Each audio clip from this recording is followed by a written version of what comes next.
Okay. Right. This summer I was accompanying my partner to a festival in Germany, little village near Hamburg. And I knew from before the people who organized that for years and years and years and years. And I knew that new people took over. My impression of that time was just absolutely amazing. I didn't know that one can set up such wonderful 3 days with incredible music and lots of very interesting talks and nice people around. And so I spoke to the women who organized this. Come in. And these are the three. Yes. Jeanne-Marie, Ines, and Ingrid. Julia. Okay.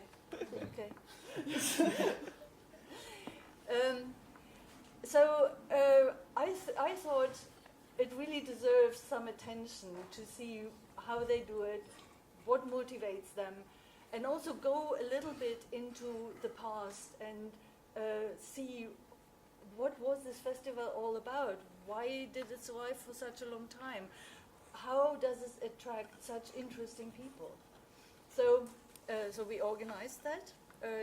You are in the country, so we took advantage of this very beautifully. And then I got a telephone call and said, and by the way, Faust is coming too. So the people who distributed the biscuits, may I introduce Faust?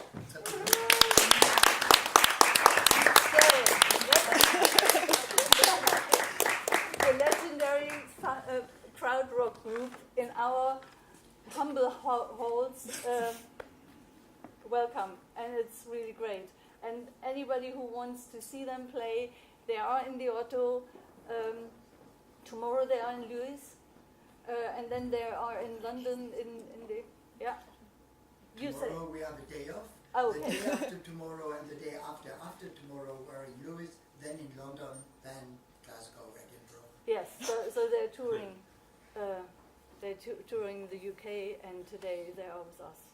Welcome. We are honored. I'm handing it over to you. Yes. So yes. Thank you very much for coming.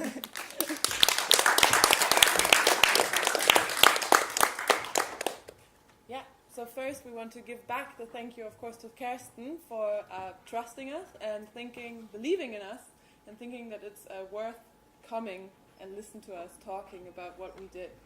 I think it's going to be nice. For the beginning, we're going to show you now a mood film of what we did, if you have not looked it up in the internet by now. Yes, please be scared hearing the word mood film. Yeah, it's a mood film.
Welcome.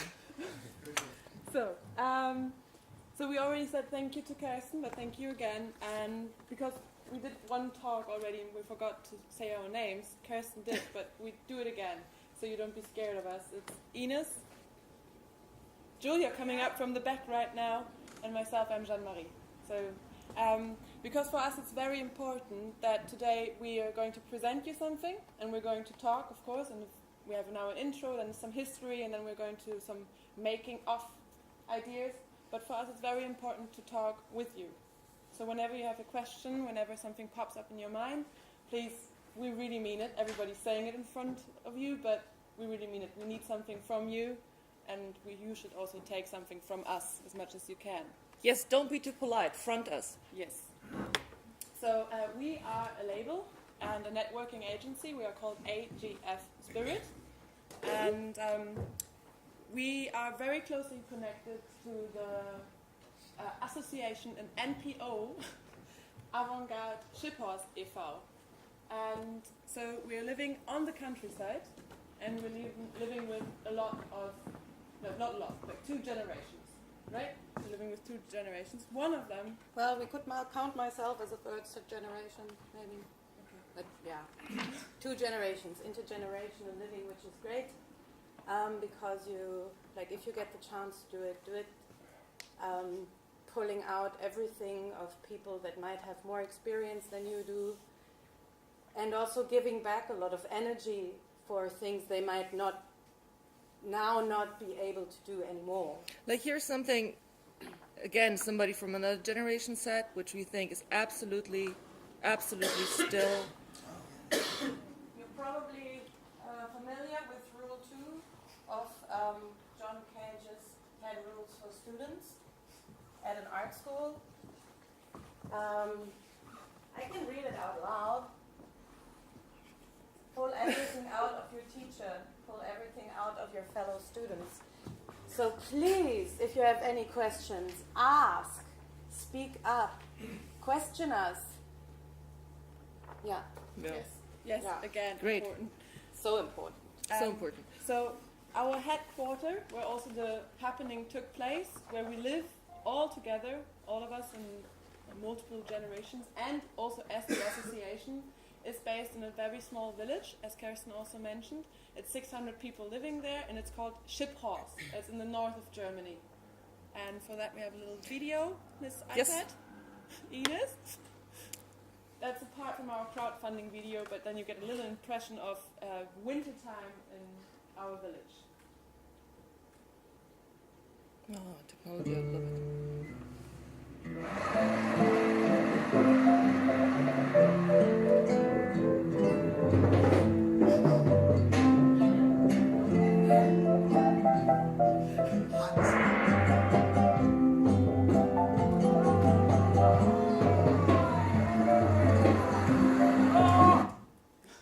So why do we show that? So we were driving around the village in our van, and living on the countryside also means that we can actually approach the officials, like the mayor. We can go there and knock on the door and say, "Hi, we need help. Can you open the little electricity thing at the village lake so we can get electricity from there and do a nice light show in the middle of the village?" This is possible on the countryside. I guess you couldn't do that in Brighton because you can't just approach the mayor and ask them to open you something. So this is a big advantage of going to the countryside. Why do we say all those things about countryside and intergenerational living and such? It's things that, especially when you go to art school, you get told that this is like super embarrassing. You should, like, being an artist on the countryside, doing like maybe steel sculptures, welding shit. Horror. Absolute horror. But it's not. Fuck all the rules of art school. Rule number 1, like, this is something we would Yeah. definitely try to say is something that we did also for the happening. Yes. Because we decided after art school, we decided to move to the countryside, become a community, a family, also do community work with the village, and by that be able to imply this festival even more in the village. So then we could just start to talk about the history, I would say, because we said so much about it. No, we come back to John Cage now. That's in our... Oh, wait. Okay, Yeah. that's our... Yeah. Okay. Why did we say the thing with please ask us questions? It's about rule 3. Pull everything out of your students. So we want to have your feedback. We want to have your thoughts. We want to have your feelings and all that so that we can learn something. It's absolutely egoistic. It's not about you asking us questions and learning something. For us, it's just about us learning something. So please do not hesitate to lift your hand. One of us, always the one not talking, will be very carefully looking if somebody is lifting their hand, or even a little wink is enough. And we Yes, will be like, you had a you question, are I saw under it. observation, ladies and gentlemen. I forgot about this point. Yeah. Okay, let's get rid of the cage. Yeah. And start with the history Yeah. of the festival. I will start with that. Yeah, please. And Yeah. I was born into the festival. Why I'm saying that, maybe just to take off the glory of Faust being here, it's my father, and he is the founder of the festival. It was then called Sommersonnenwendenfete, which is summer solstice party. This party was in 1996 for the first time. Why was it? Because then he was... Das bist That's du. Jeanne-Marie, by the way. That's me. Yes, and she's naked. It's getting very personal. Why did it happen in 1996? He had an own company for stage set design, and he earned a lot of money. A lot of money. And what do you have to do? Paying taxes. That's bad. That's shit. So what did he... A party to spend the money. Spend the money in culture. Yes, rather put it into art than into police. Yeah. So that happened in 1996, 98, and 2000. Then was a break. Then it changed the location from the house where the company was to our private family house. Oh, 2004. But 2005 was the change, sorry. So then in 2005 it became for the first time the Avantgarde Festival, which became very known over the years because it then happened for 9 years in a row. So until 2014. Which is pretty interesting is that the change of the location and of the name, especially into festival and being annually, made it also, it grew every year. We looked it up. It's like more artists, more stage slots, more people coming. And it was actually not really sustainable. And the biggest problem is that the stage set design company was no longer there earning money. So what we did, we were losing money every year. And we did that for the arts. But in 2014, we couldn't do it anymore. The loss was simply too big. Yeah, so there was no financial background for this festival anymore. So it stopped in 2014. That was the last time. That was the last time. In 2013 and 14, Ines and I had already managed our own stages on the festival. Like one time we did a big hall where we could do whatever we want, working with the farmers, with local farmers there. Together did a lot of performances, brought our own bands and stuff. In 2014 we had like a little tent behind the house where we could also bring our own bands. We had absolute artistic freedom. We could literally do what we want. Besides one time when we let dwarfs play in that tent, and they're really, really loud post-rock bands, so the neighbor came over and was like, it was really nice, but it's also nice that it's over now. So, yeah, besides that, we could really do what we want, which gave us great artistic freedom where we could just experience. And when I entered the venue for the very first time, I thought, coming back to the coolness of art school, I thought, oh my God, they're using the word avant-garde. I had just entered art school, and I don't come from an artistic background, so all I learned about art was at art school. So I learned, oh my God, they use the word avant-garde, and there are a lot of steel sculptures. And finding out that this is actually also an approach to art, and that this actually just going free with what you want to do instead of like following rules that you learn from somewhere, gave me personally a big freedom and opened my mind to what art can be as well. Also, I noticed that after the festival, when I came home, I was like so primed on sound. Everything I heard was like, oh my God, it's a song. It's a song. There is a song. And it was just a liberation and an opening up. And this was something that really stuck with me until now. And this is also why, one of the reasons why we chose to work together. Yeah. So to come back to the point of her being in art school, we all met in art school. That's maybe also interesting. We are all sculptors.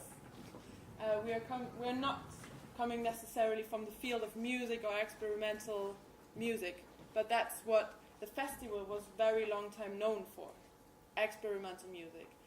Of course, also was a founding member of Faust, being a founder of the festival. There were a lot of krautrock bands and experimental musicians coming from all over the world, like Charlemagne Palestine, and we had members of Cannes. Like everybody was there. Everybody was like, "Oh yeah, let's go!" So the family grew and grew and grew, and everybody wanted to come back. Sorry. And so, but we are sculptors, and in 2014 I curated, and I was fighting for the saving of the festival. There was no fee for the artists, nothing, and still there was a minus. So I was kind of heartbroken and went back to art university and did my degrees, and the festival was just dead. So we formed the label. Now we're coming back to our name. I would just like to say one more sentence to that, because walking out of art school and just like having the feeling, okay, this is like having a wide view on contemporary art and kind of on fashion and art, we somehow felt a bit bored out by what's happening, by always kind of the same aesthetic forms being represented. And of course, being in art school, you learn how to arrange aesthetic things to kind of to find a goal, to spread a message. But kind of like a whole generation, if you look around, we were all using the same colors, we were all using the same shapes, we were all using the same materials. And there's from that kind of a certain bore out came, which empowered us to say, okay, no, let's just try to figure out what else is possible, what is impossible, what means possible, and what means impossible. Sorry. No, it's really good. Yeah, I mean, it was a decision to move on the countryside. As you can imagine, there are not so many galleries, and the art market is not booming, so we don't take the regular path of what you should do. But I wanted to say that why we founded our label and where the name is coming from is AGF is, of course, Avantgarde Festival and Spirit. So we decided to become a label for all the arts, and all the arts, we would say, in our label, we call them actions. And we are now representing the label as 3 scouts of the label. That's another word we use. And this means that we are taking care today of this action, of meeting you, of talking to you. But we are always open for other scouts with other ideas and other actions. And you will find these concepts on our business cards. Asking you for actions wanted, or for becoming a scout, scouts wanted. And if you want to do that, you write us an email. We always answer our emails. That's the second big rule. Besides, fuck what you learned at art school. Always answer your emails and do it nicely.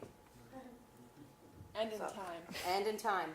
And there we have the other beautiful business cards with a little anarchy A on the front, because that's what we're all about. And on the back, so you can... it's like a white I card. love here, you can just take. It's about just taking.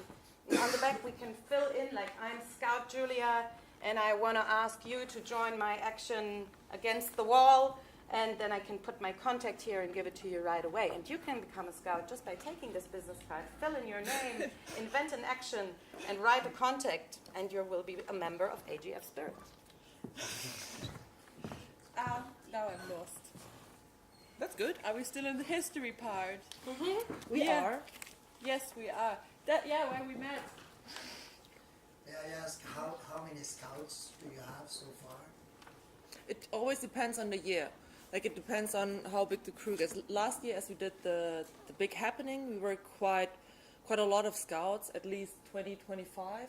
in total. The year before we had some smaller actions going on. There we were about 10 scouts. So it depends every year. Like it's a fluid group, and it's an open collective. Here in the room become a scout? Is it difficult? Does it involve money or whatever? No. No.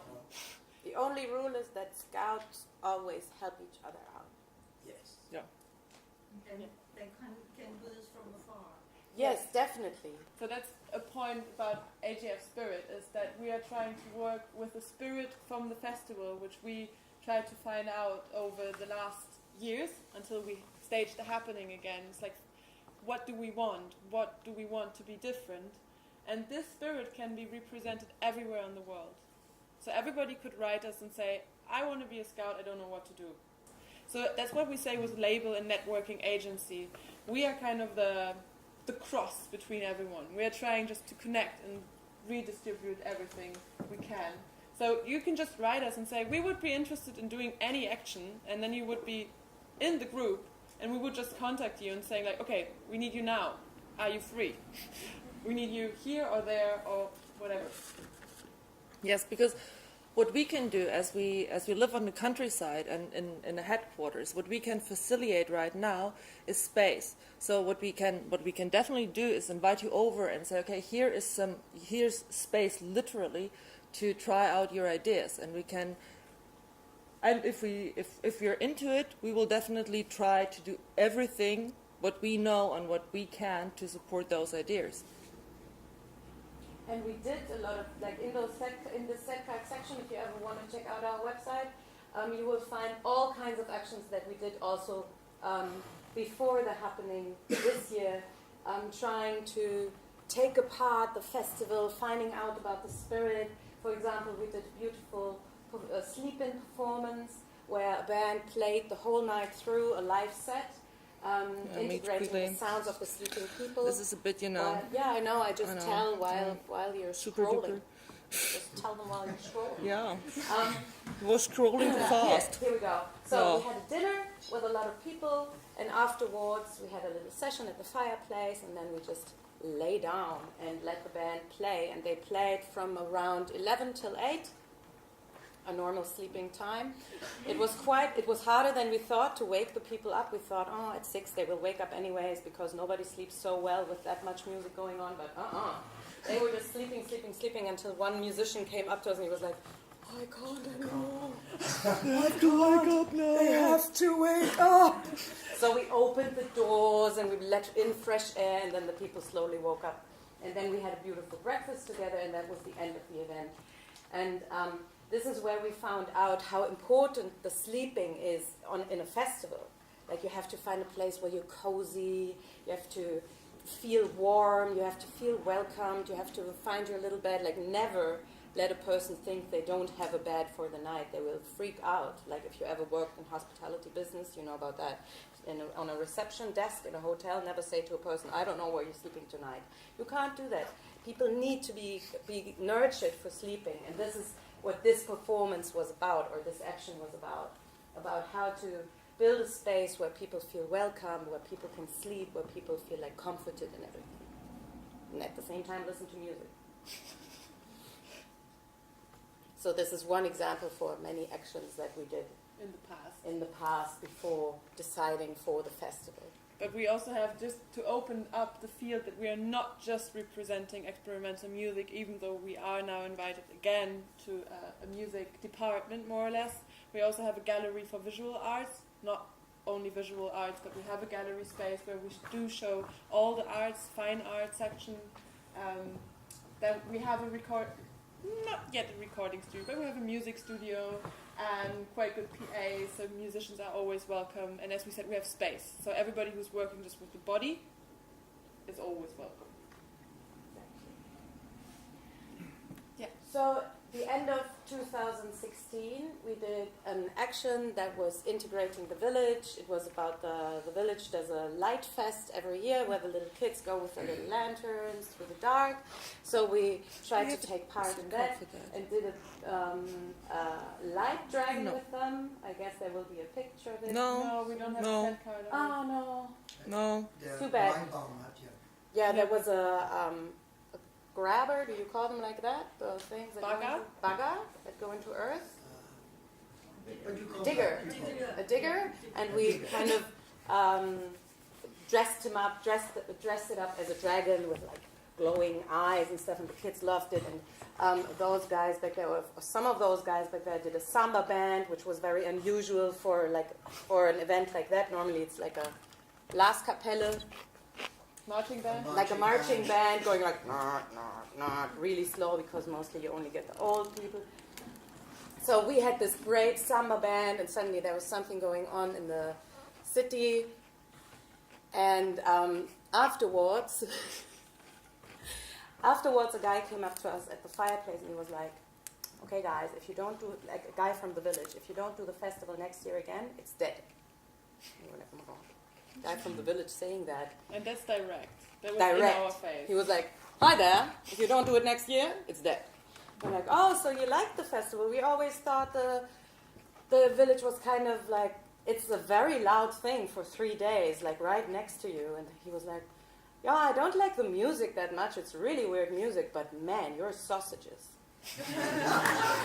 I never ate such sausages. And this is where it came to us, that we're not only representing experimental music and experimental art and fine art, but that it's also about the very basic things, like special things to eat, things that are made with love, and places to sleep where you kind of feel the family vibe. So when he said, "If you don't do it next year, it's dead," we were like, okay. We were standing at the fireplace, and we were like, so we have to do it. Yeah, it was kind of my last excuse for a while, because international people from all over the world were writing to us for the years where the break was like, "Why? What's happening? Come back, please. Please do it again. Because please do it again. Very Please. important mingle point for musicians from the experimental music field. They're coming from everywhere just to be there and meet each other. But I always thought, like, they can meet somewhere else. They're from New York, they're from London, they don't need us. But then the village came, and the people from the village came and asked for it. So the last excuse was kind of down. Like, no, we Now you really have to do it. But very important, though, was that there was still no money to do it. Like, the family had no money to lose again, and we don't earn money to put in. So we had to come up with a new and sustainable way to generate money, and to also have the happening, then still called festival, happening with no loss. Like a guarantee that it's not going to lose money. Which is a quite tricky situation, because starting kind of with the last big event being a festival and being called festival and perceived as a festival, and at the same time not wanting to apply the rules of financing a festival, like getting big sponsors for all of your stuff, and without wanting kind of to go this path, just like figuring, okay, but how the fuck do we finance it if we don't get sponsors whose names we put all over, and then it's in the end again about beer labels and record labels and all of that stuff that we don't care about. And we also don't want. It's not just not caring about. Yeah. So, first thing we did is crossing out the word festival. Because festival in the 21st century has a reputation, or brings up ideas in people's mind which we cannot represent. It can't be thousands of people, and it also can't be that they bring their beer and barbecue themselves and everything. We're like, okay, it should be something else. And as we're coming from the fine arts, and it's not just fine arts, also music, I'm sorry, but we thought it's a happening. It should be a happening. And avant-garde should happen again. And it is a happening because we want everyone to be equally relevant. Sorry, we're not native speakers. As you might have noticed. No, it's gone again, the word. Relevant. And we needed to share the risk and burden. Not just financially. Go on. She wanted a piece of spinach. Got it. So we thought if we call it a happening, somebody else, you can just. Then we have a Grab some veggies. Yeah, stop, I'll go Julia, for you. behind you. I see someone stretching. Wait, I come back to you. The heterotopical wagon. Daddy, take the banana. Okay.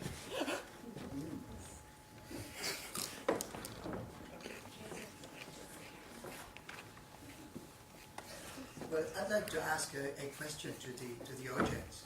What are for you, like, if you had 3 words, 3 essential things when you go to a festival? What is that? Could you, I don't know, sir, what would, 3 words, what's basic for you? What do you expect? So, 3 words. oh, right. No, go ahead. I'd say a bit of story, Story, adventure, adventure, bird escape. okay? Anybody just throw 3 words? Toilets, food, art. Never forget about the toilets when you are organizing a festival. Never. Never. In that order, probably. Okay, sorry. So we decided that the happening is not just a 2-dimensional lining up of different acts. It's a 3-dimensional process. Actually, a multi-dimensional. It's not Or just multi-dimensional, but we can only perceive 3 Yeah. up to now. So yeah. it's a multi-dimensional We have to train ourselves a process bit. of shaping and sculpting and coming up with new ideas. Like all the organizational strategies we had changed in the process. We had to adjust them to different situations. We always came back to certain things, like we have to be clear about the finances, like we want the village to be integrated. There were a lot of things that we needed to have, but a lot of things were also very fluid and shapeable. And it was really like a sculpting process. We took something away from here and put it on there, and then we taped something onto the side and maybe painted a little bit down there. So it was always like making the festival happening from all sides. And of course, because And it we are became a habit. because we are fine artists, we are not event managers or something like that. We are like, that's just not our world, and this is not what we want to do. Just writing shitloads of emails was already challenge enough for us to get that. Maybe we should add, like at this point, that we were doing kind of all of it. So the website was our first programming website. Ching! We did it. And we did the so-called booking as well. And this was an open call, also going out to all the arts. So we had, I would say, something like 3 different calls. It was stage action, independent action, and infra action, with infrastructure. And these were 3 parts, with 3 big parts we were searching artists for to take care of. Is that right so far? Yeah. Absolutely. So it was the stage action, which become then mostly music orientated. Then we had the offstage action, which were everything. I would say we had a sweat lodge. We had 2 durational performances by artists. We had a meme tie-dyeing. production, a zine production, Batik. Tie-dyeing, and all kinds of things that didn't happen on Did you stage. mention the flute? no, No. Flute, yeah. The food action. no flute. The flute Oh, action yeah. and the food action. Swedish, Both. the Swedish camp on their own. Yeah, we had a Swedish camp that they brought like a lot of experimental instruments, and you could go there. They had like a little community kitchen set up, really, really tiny, but still ready to give coffee to about 5 or 6 people, or to. It was always, the fire was always going, and they had their little espresso thing, and you could always put it there and make yourself coffee. So it was very integrating. And the third action that we were talking about, independent actions, were actions that we made calls for, where we said, we can't help you. But if you want to come, if you have an idea, and if you're fully self-sustaining, you are welcome to join. And for example, the Swedish team, the one I was talking about right now, with the little teepee and their community kitchen and everything, they were, for example, an independent action, absolutely self-sustaining. They didn't need anything from us. They asked for electricity, and at the beginning we were like, no, you said you're independent. And then, of course, we gave them electricity. But they were also prepared, not needing it. Yep. And so, for us, this would be the utopian form of a happening. Everybody coming, bringing an independent action, being it food, be it art, be it tie-dyeing, be it just yourself and Be it great... toilets. No, Yeah. bring the toilets, build them, make up a recycling system for the whole place is also a very important thing every year. And ideally, we wouldn't sell tickets, we wouldn't ask people for money to join if everybody could bring something. But right now, we're still at a point of having to make compromises, like building up an infrastructure because nobody else wants to do it, buy a lot of food to feed the crowd, because nobody else is up to now came up to us and said, I'm going to do it. And things like that. So ideally, in a few years, there will be a happening with us doing nothing but the art we want to do. Hallelujah! Hallelujah! Yeah! But to come back to that again, the independent actions, why they were also so important during the booking was that we were calculating a lot, like how much money do we need to make it happen, as we still have electricity bills, sound engineers, PA, all this must be paid, and we don't have it in the house. We have to rent it. So we had this magical number of 35,000 euro, which was not disappearing whatever we did. So this seems to be the number which everybody should get used to if we want to have something like this happening, or like a 3 days event. I also must say we have 2 fully equipped stages, an annex, which is a stage just for improvising during the happening. No lineup, we have nothing to do with it. Everybody can just go up there and play. And this year, for the first time, the 4th stage, which was kind of delocated from the main area into the village. But still, it was the number, like, that's what we need to build it up. So we thought, we are doing crowdfunding, which we then somebody else gave us the name. It was crowdfunding, coming from the crowd rock, so crowdfunding. We said 35,000 euros, if we get that now through crowdfunding, that would mean that nobody actually has to pay food during the 3 days. The drinks should be for free. Then it's sustaining itself. But it didn't happen. We only reached 4,000 something. And we said... And we had we had some people just transferring money to the bank account of the association because they really got the message, I guess. So they were... Just money was suddenly coming in on our bank account. Yes. And at the end we had around 9,000, I guess. Yes, it was not all, but in the crowdfunding we said it pretty clearly that we can only do what we have the money for. So, again, the artists who were playing on stage and the independent, they did not know what they will get from us. They joined us. They took the risk with us. And I think that's very important that you know that everybody who came knew that maybe I don't even get travel costs paid. Maybe I don't get a fee. Nobody has a fee so far. But but we could cover the travel costs more or less at the end. And what we said is that you can be there for 3 days and we are going to have a great time and we try to host you for the 3 days, but that's all. So again, shared risk, and it will happen what will happen. Like, we don't know how many bands will agree on this really weird deal. But this is the artist, like the stage artist, who agreed on that deal. It's quite some people. Yeah.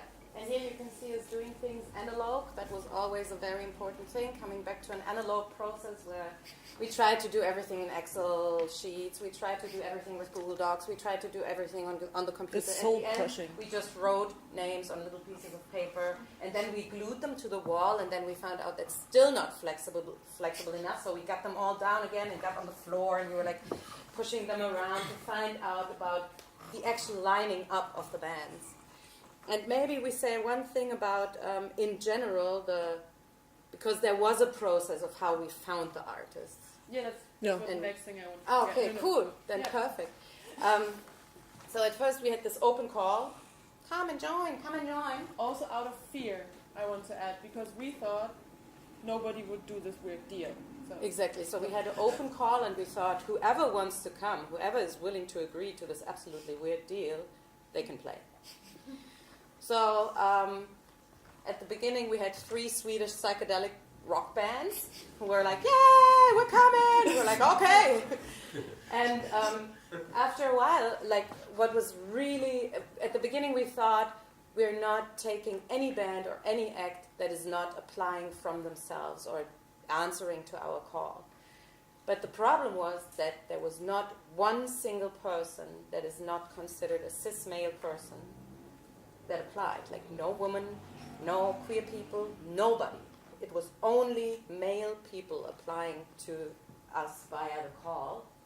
There was 1 or 2 bands that maybe included one woman, but that wasn't enough for us. We wanted a 50-50 ratio on stage. We wanted to see as many women or queer people, like non-cis male people, to be seen on stage, to be represented in the arts. So we started to ask every single person we knew, do you know a female artist who may want to come to our festival? We hunted them down on the internet. We got tips from people who got tips from people, and then we got snippets on the internet and one name, and then we had to Google them, and then we wrote emails to people we didn't know at all. We were like, we found this 15-second clip of you on the internet, and it sounds really cool. So, do you want to play at our festival? There's no money. And one thing that we found out via that is that people who are underrepresented in the arts anyways are not as willing to play without money than people who are represented in the art world anyways. We didn't find out why, but we used this experience as a reason for a talk that we did, a radio show. We asked 2 different female radio talkers, radio showmasters. Anchor What? women. Yeah, anchor women, is that what you call them? From 2 different generations to talk exactly about this topic in a talk. Also, again, something where we strayed from just having bands. We also wanted to discuss things that were actually experienced by us. So that was a talk about that. So that was the second phase where we're like, okay, we got to find women. And then we had enough women, and then more and more people started applying, of course, after the deadline and stuff. And then we had 8 psychedelic rock bands, and we were like, oh no, now we have too many psychedelic rock bands. So it was a back and forth, and at the end we had a lot of great artists that we could just put together in a classic way of lining them up. Yes, maybe we quickly jump back to the word avant-garde, which we kept in the name of the happening. Because coming from art school, we were thinking, okay, what the fuck is avant-garde 2017? What could this mean? What does it feel like? And still being coming along a lot of from classic arts, the classic avant-garde concept of life and art being one thing and all of those things.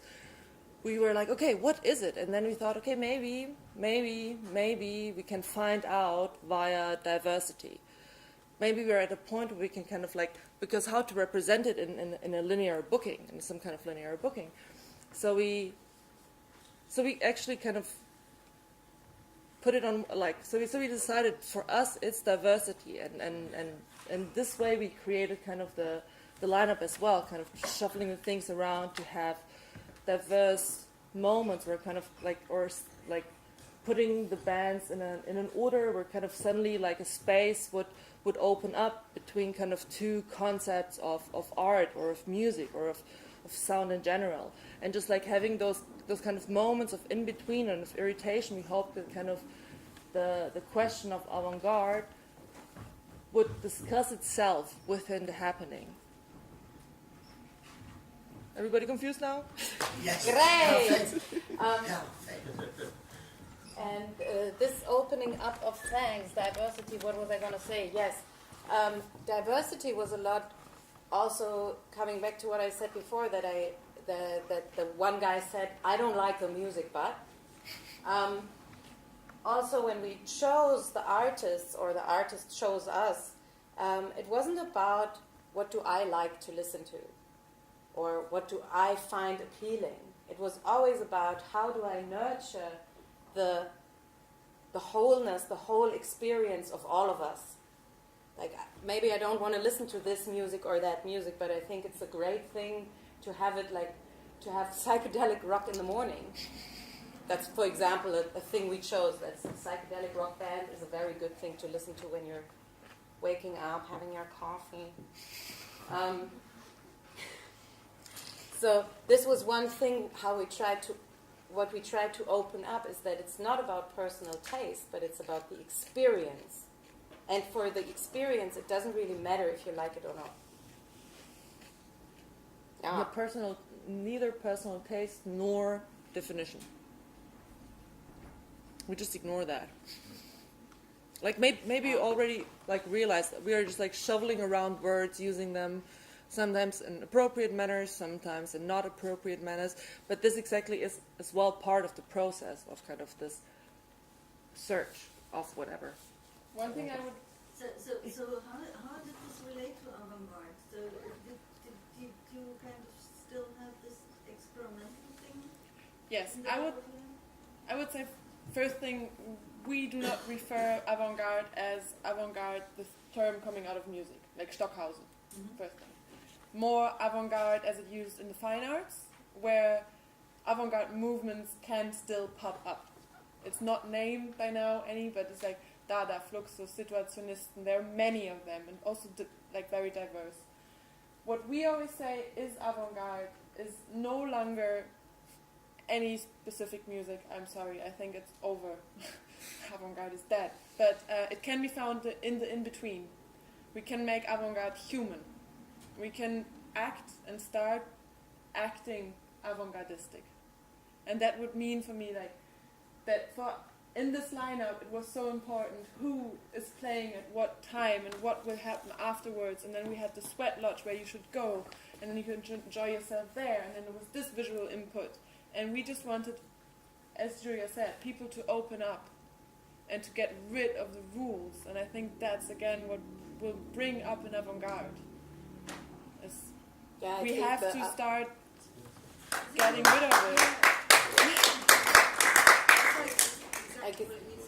It's what taking your guard down. Before your guard, avant-garde is removing the guard. So it's very uncynical. It's like exposing yourself to. Yeah, and also from a fine arts view, we have a very classical form of using the word avant-garde. We mean mixing up life and work, mixing up work and art, making life, work and art one thing, promote the thought of the community, not being fixed to one medium,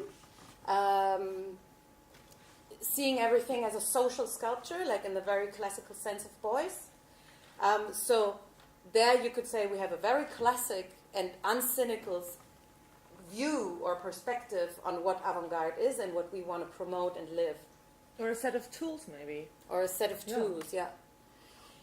And I think we all truly believe that art is the one thing we can all rely on if we want to change something, also politically and in the world we're living. That's the one thing that makes me. Yeah, man. Yeah, because it's not about making certain objects or certain paintings or whatever. It's not what art is about, like in our sense. Art is like, for us, art is a way of way of thinking and a way of perceiving the world and a way of being able to navigate yourself through the world and understand it and out of that build it up. Because, because we are in deep shit as humanity, or especially as kind of Western civilization, we went a few sketchy parts. So and what we see in art is kind of this potential of really kind of figuring things in a different way, in experimental ways. This is why we come with the things that happen between things, kind of finding suddenly connections popping up between things that we never would have thought that are connected in what way ever. And also make it accessible. No, really. And also make it accessible. I was just thinking we didn't put enough focus up to now on the fact that we really tried to integrate the village more, because up to the point where we took over the festival, from when the festival had taken off already and there were more and more people coming and more artists coming, it became more and more like a UFO landing in a really small village of 645 inhabitants. With the same amount of people in the UFO, 600. Kind of, right? And we tried to put the focus on the village again through different ways. Like we had, at the same time as the festival, and the festival as a starting point of 4 weeks in the village where we did art in public space. We had a village dinner where we invited the whole village to a place. Yeah, that was really beautiful. If you invite people from this village for dinner, like everybody bring your own food, and that was an independent action of every single person who came.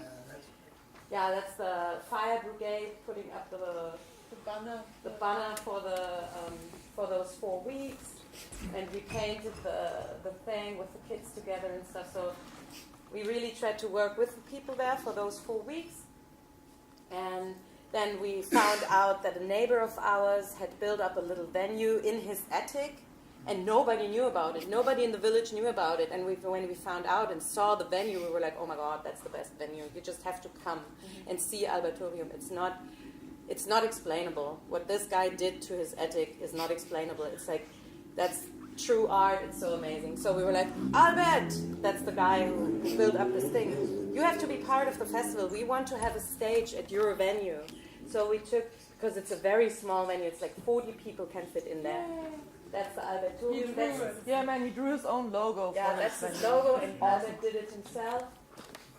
And so it's a really small venue, so we decided to do all the things that are like smaller, that are more silent, that are very easily accessible for everybody, even if you're not interested in experimental art or music. We decided to do things there and this stage was for free. It was the only, you didn't have to buy a ticket for the festival to go and see the things at this stage. There was a film program going on with super experimental short films for everybody to open up. Like people were sitting there seeing things they would never see from, just like that, because you have to go to an art gallery and choose to see those kind of things. And we just brought it there, or Albert and we brought it there. So this was a way of integrating the village, and at the same time, we wanted things from the village. We needed them to help us. We needed, of course, their support, not calling the police when it gets too loud. We needed parking space from different people, like people giving us their horse field for the parking space. We needed cups.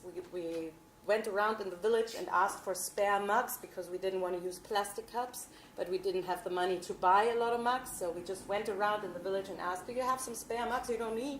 And we got, I think, around almost 200 mugs we managed to get. And it was it was like the cat mug, the heart mug.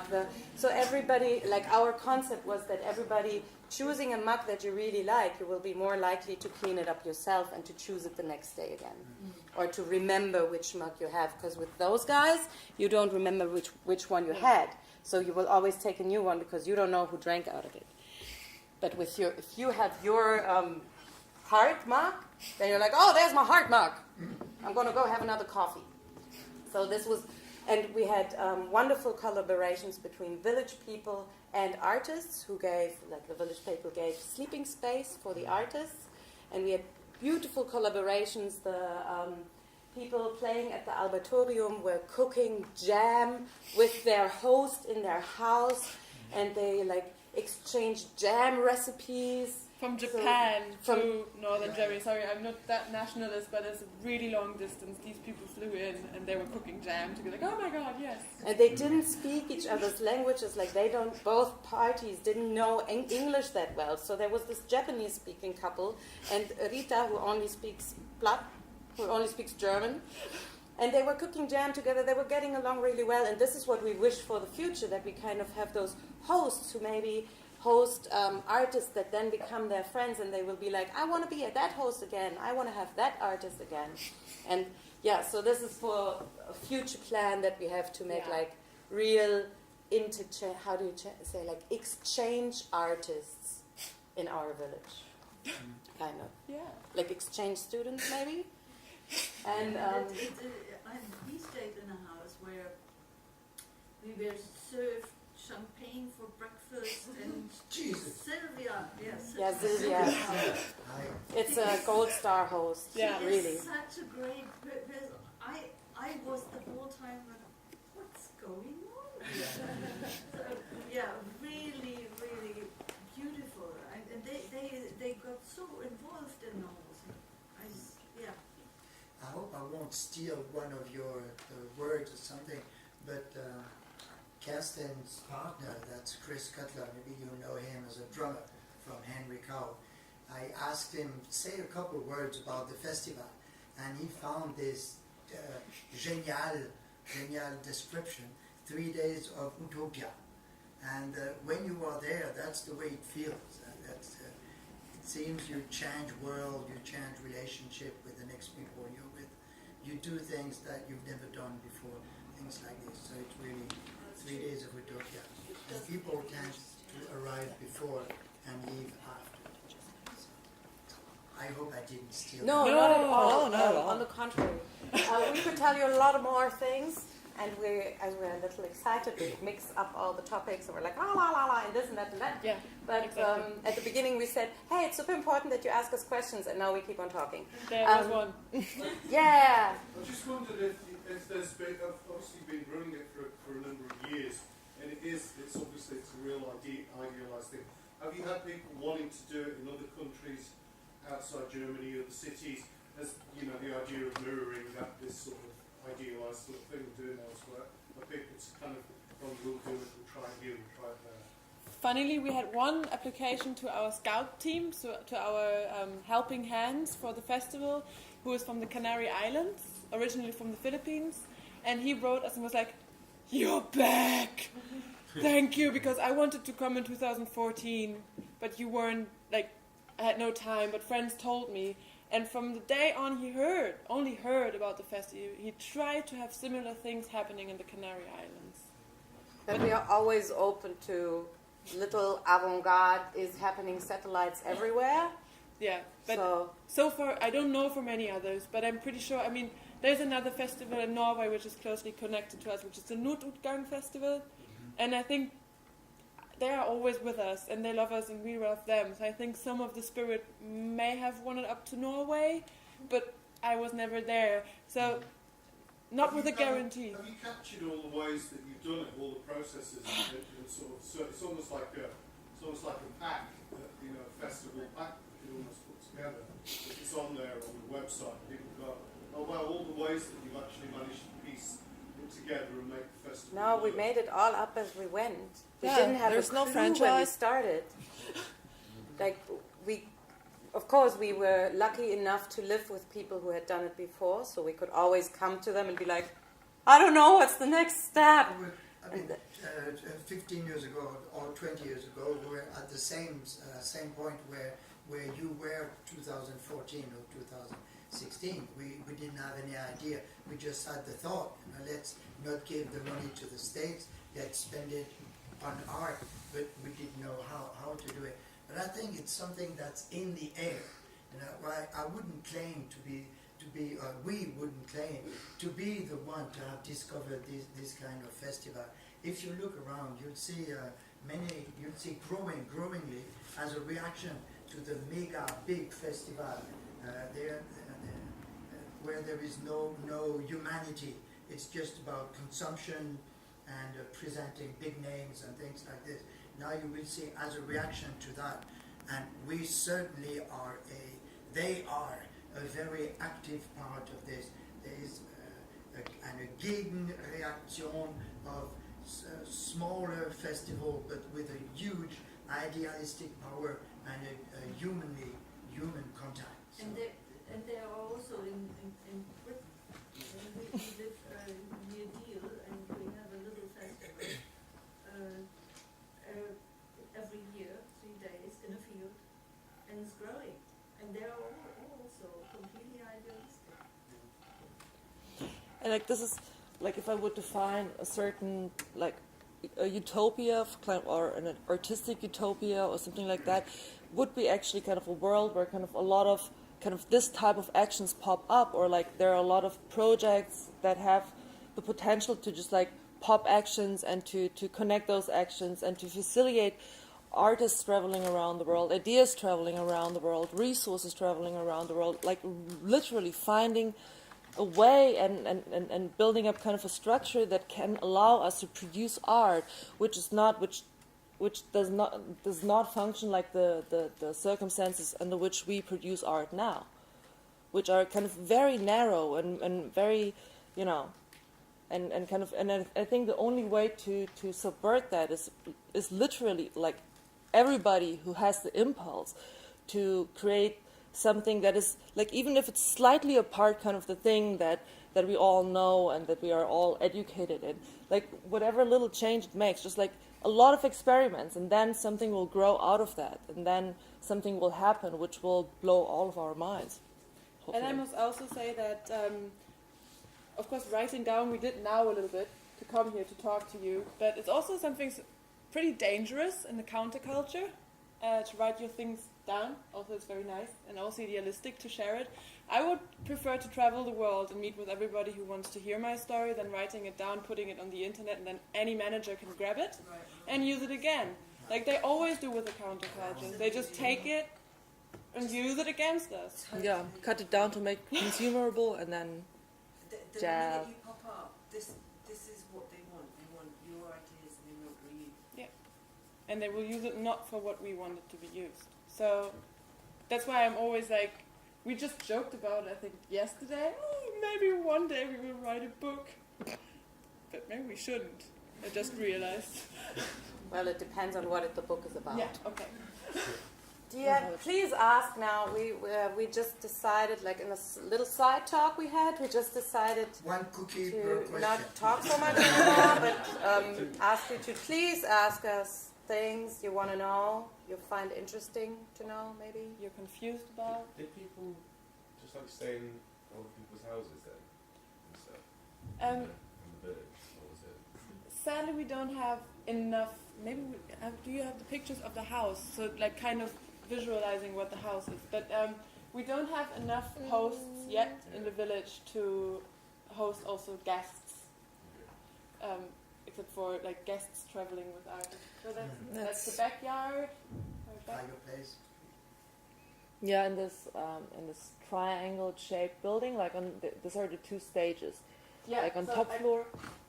Behind this, We still climb that you hill. will find a stage downstairs, and behind the round window, you will find stage upstairs. Anyway, And back here, the part in the black that we don't see, this is the annex, where you can go and jam with no liner. But back to your question, no, not everybody slept in village people's houses because we don't have enough villagers yet who are willing to do that. But we have a campsite behind the house. Like people are literally camping in the garden of the house. And then we have wonderful Elisabeth and Albert who give us their old field behind their house.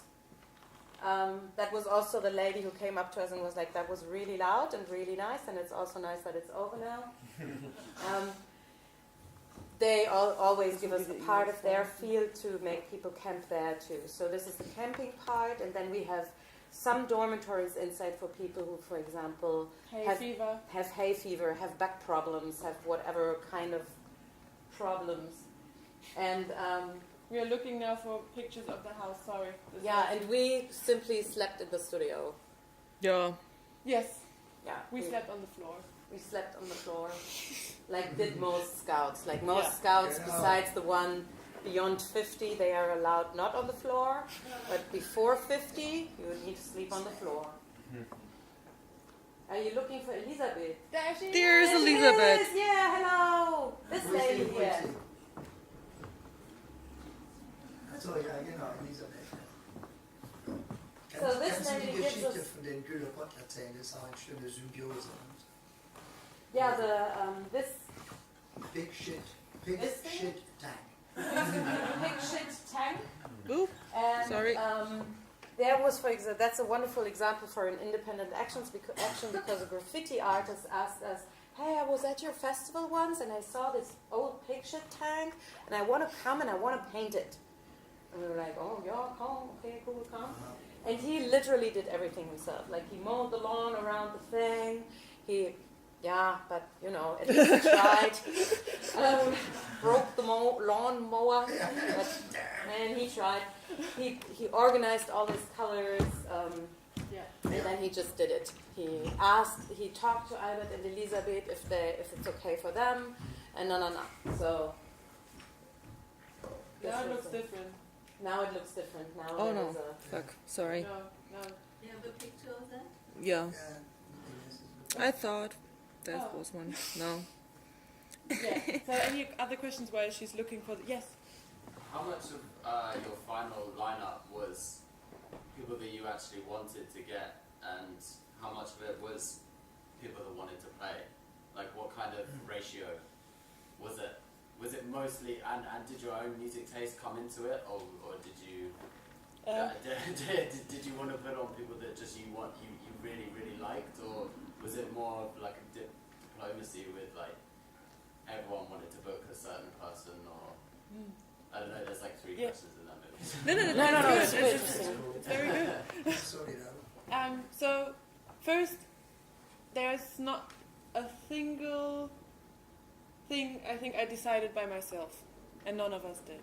I mean, if you were really, really sure about it, you know the other would answer the exact same way. You would go for it, so you're not slowing down the process. But when it comes to this kind of very important questions, like who's going to participate in it, it was all of us deciding it. Of course, sometimes somebody would be like, I think we should talk about this one again. But that's also normal. And the ratio was hard to say in the end. I would say Very hard to say. Like, because we had this point where we had to decide, okay, now we have to search for people who are not cis-male people. There was, of course, a point where it wasn't necessarily about wanting this act, but it was definitely about wanting more acts like this. And so there was a little bit of, I want this, or we need more non-stereotypical bands. And then we just looked at everything we got sent or that applied to us, like to all the bands, like a bazillion times, and went over and over and over it again and looked at how does it fit into the program. Then, of course, there are long-time friends like Faust that if they don't play, it's not the same thing. They must play. They must come.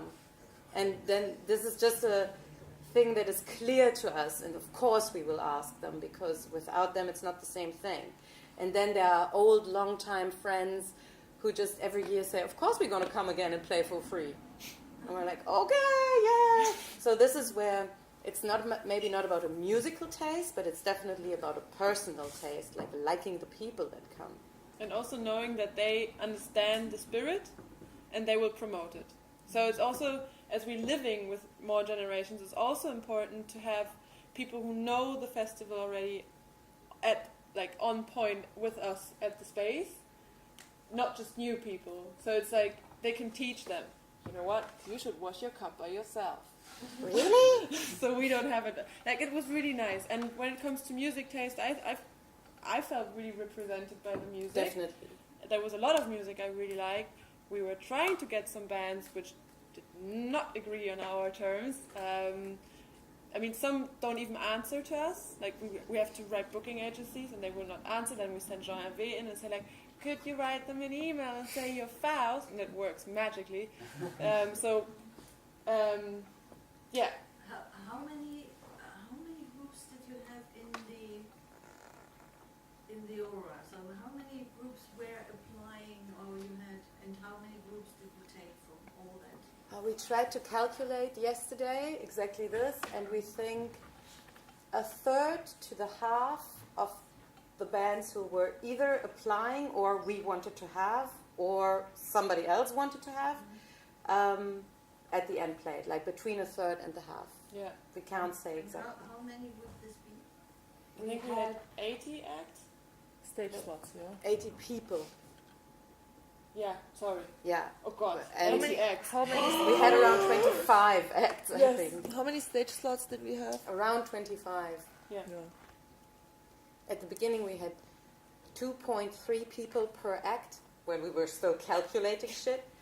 We can afford 2.3 people per act in 18 stage slots and 6 actions. That's what you have to do that to make it happen. Exactly, and then of course, and then you always have to revisit and see, are we still at 2.3 people? So at the end we had around 23, 24 acts and on stage, and then like around 10 or 15, 10 to 15 maybe. Depends on what you count, because some people just come up with an idea when they're there. And back to the old friends that we invited, one last thing about them. We wanted to have new and young people, like younger bands, because as at one day the bands will simply not just not be there anymore. So we have to already kind of teach the young folks to come.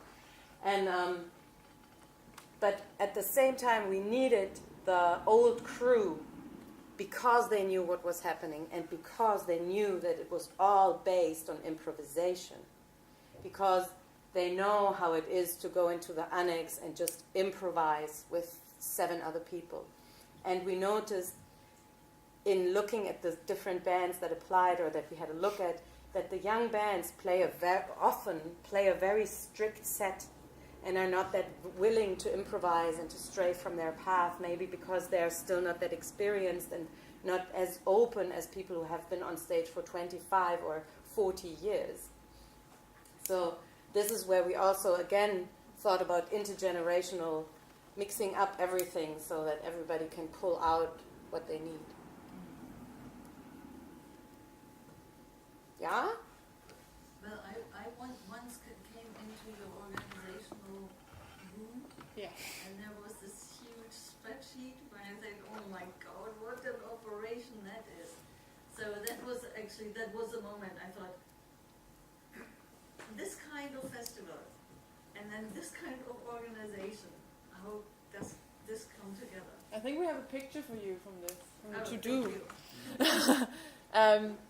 In unseren, die wir mitgebracht haben, glaube ich. So Kirsten's talking about our to-do list, which is quite important. It's again analog system, so pin boards and just writing down what must be done. So we had 3 boards which were very centrally located, and on the left side you see just the rooms, like Grundrisse. What the Grundrisse? How the house looks floor from plan, the top? floor plan, with the names of the rooms, because we had people arriving to the house from all over the place, wanting to help us, and we would just said like, yeah, go there and there, and they were like, I don't know, and I should not ask them again because they're really busy, so they could look it up. And then in the middle you see all the things which are to-dos. This is still a very, very nice state. There was more. And so people could just work freely. They could wake up in the morning and just go down to the list and say like, okay, there's a to-do, and they would be like, do this in this room. And then you go, do it, and then you take it and just pin it to the other side, which is already done. And it's also nice because everybody in the house preparing the happening would visualize how far away are we from Friday, 4 p.m., doors open, and what must be done. So kind of the speed could also be generated out of this to-do list, like this visual list. And it was like, at the same time, it was a really nice trick, because our idea was that, like 2 weeks before the happening, like the scouts would come in. The happening scouts would join us in the headquarters, and then the goal was that each one of those people arriving would know the house and the processes so well that they could become hosts as well. So the idea was not about kind of us being kind of then the super hosts, but the idea was more of kind of really constructing a community that can then again construct another community that is bigger and show people around. And in this way, kind of, that was a really good trick to give people that arrive newly some type of independence, to kind of really walk up there and locate themselves on the field, locate themselves in the missions that are going on, and really understand kind of the processes and what really is happening. Funnily enough, at this stage, when we were working and building up the festival, the ratio of what we male, female workers was easily reached. It was so perfect. I mean, it was even more women than men. So it was very easy to reach this ratio in the scout department. Yes, in the scout department more than in the artist department. Yeah, definitely. We had the most amazing people arriving. Yeah. I have to say, and Ines, Jeanne-Marie, and I, for the 3 days of the happening, I was always just in the office. I didn't see any bands. I was just in the office solving problems of other people. I think that's what we pretty much all three of us did. Yeah, but I was most of the time in the office, and we were all just running around and so on. So there wasn't time to make a plan for the scouts, and they just did it themselves. So how many scouts came? And 15 around. Okay, and you knew them or did Most of them, but not all of them. Some just said we heard about the festival? Yeah. Absolutely. Yeah, like Iñaki, the artist from the Canary Islands that we were talking about, he was the first one, really the very first person reacting to our call, and he was like, I want to be there. I have been doing what you are doing for the last few years because I wanted to come to the festival and it's not going on anymore, and I need it and I want it and I want to come, and I totally get what you're talking about, and I will bring friends. So there was we called it the Canary Group. So there was Iñaki coming, Mariana coming, who was the dancer that you have been seeing in the Mood film as well. And then he had a friend, Cosimo, from Italy coming, who's also a painter. And Chris, another friend of his, coming from Dresden. So we just trusted Iñaki. We were like, okay, if you say those people should come, we believe you. And then we had, of course, friends that we just knew they would be great to have around. Mainly different artists, like the people that a lot of sculptures. Yeah, a lot of sculptures. Yeah. And then the French team, like then the old team again. Slaves. Yeah. Then even older scouts that have been there all the way, and which we call the French team. They came again, and then there was 2 or 3 other people. Adam still, who just wrote us, like, we heard of it, we want to be there, can I come? And I mean, if you tell a person, yes, of course you can come, but it will be a hell lot of work. You won't get any money.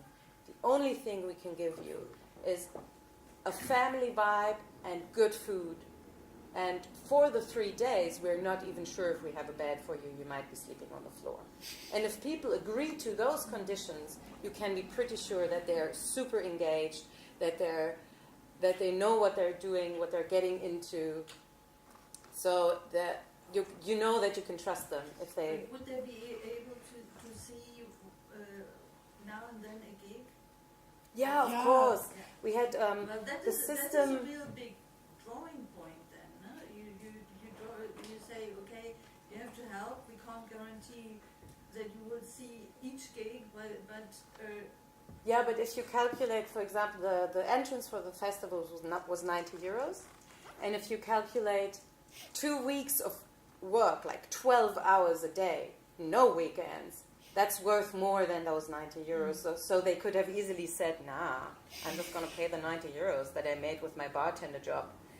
And but they did not. They decided to come and we had a third system of people that was for the 3 days. Like we had the 15 scouts coming in for the 2 weeks, and we had another group of people called the volunteers who were only there for the 3 days and who actually had something like shifts. Like there were things like the bar. You need to have somebody at the bar. You can't say, oh, whatever. People need to drink. So, or people who take care of the parking lot, they have to be there. People sitting at the entrance, they have to be there. So there was something like 6-hour shifts, and a volunteer had to do 1 6-hour shift a day, and for that he would get fed and entranced. But they had to bring their own tent, for example. We didn't have enough space for them. But there also, we didn't really have the time to make and be sure that the shift plan is like done like we planned it. So at the end, they were just organizing themselves. Like we were running around solving mostly problems of artists, and they were just, the scouts and the volunteers were doing everything by themselves. I was like seeing hope for humanity there, of young folks being able to just organize themselves and not needing a structure, a hierarchy, somebody telling them what to do, but just from their inner self being like, oh, I think it would be cool to wipe over the bathroom. Like things like that. You didn't have to tell people. They were just, everybody was so involved and engaged and happy to be there that it was their space. I think this is something we really managed to make those scouts hosts, for them to be like, yes, I'm part of this, and I want this to work, and I want the audience to be happy. So one person from the audience came up to me, and they were like, how do you manage that the bathroom is always so clean? I was like, I don't know. I'm in the office. I don't know what's happening outside there. So at the end, I asked Turit, a friend of mine, how did you manage that the bathroom was always clean? Like people came up to me pointing that out on a festival. And she was like, I don't know, I think we just, whenever somebody had to go to the toilet at the end, they were like, I just quickly wipe the sink. And that this works, like something that we wish for shared flats or for families living together, and that this simply worked was so amazing and empowering and hope, giving hope that something like the anarchist revolution will come one day. Yeah. So exhausted.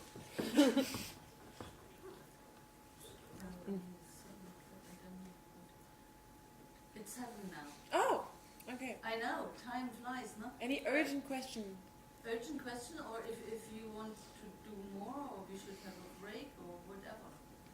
I mean, we could have a break, and then we could see who's people And then maybe still we here. just have like, you come back in if you have questions, but if you want to smoke before or something, and we will just be here, and then we can talk again. But we don't have to sit so stiff on our chair, which we choose at the beginning. Maybe some from the back want to come to the front, and maybe some people want to sneak out. Yeah, just hang out. Have a cigarette. I will do that now. Let's, sollen wir sagen 10 Minuten? oh yeah, 10 minutes estimate.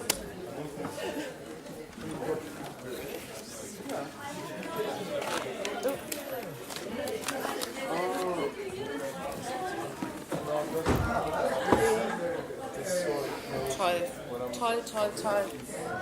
If you choose to sneak out before you do that, take some of our business.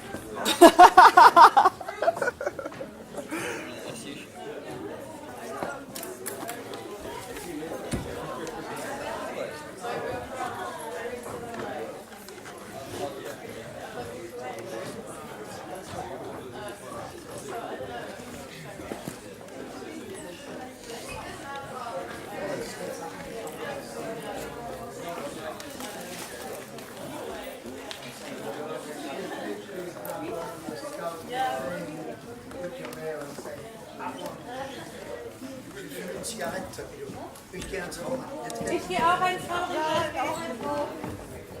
How long the break? 10 minutes. Like one cigarette.